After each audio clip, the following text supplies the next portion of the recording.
વાહિયાત ખોટી વાતો કરતો હોય ને કે ફલાણાની ચૂંટણીની વાતો ને ફલાણાની નોકરીની વાતો, તો તમને બેચેની લાગે. ભાઈ માતાની વાત કરતો મને ભાલું લાગશે.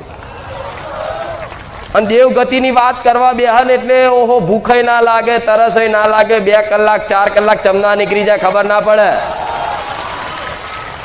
આ શું ખોટું? હા, તો આ શું છે? રંગ લાગ્યો. અને આ રંગમાં કરજો મારા વખાણ, જેટલી વાતો કરવી એટલી કરજો. તમારું મોઢું ઉકાઈ જાય એટલી કરજો મારી વાતો, મારા વખાણ ખૂબ મને વાલ કરજો. પણ એક એક આ વસ્તુ તમે જે બોલો છો ને એ 24 કલાક અલગ અલગ રૂપ, અલગ અલગ માણસ જોડે, અલગ અલગ ભક્તો જોડે હું કાન દઈને સાંભળવા વાળી છું. એટલે મને ખબર છે કે બધા મને કેવો ભાવ આલે છે. નોકરી પર જાય કે હગાવાળાને તો જાય કે ગમે તો જાય, બહાર ગામ ફરવા જાય તો તે બસ કંઈક 2 મિનિટ કોઈ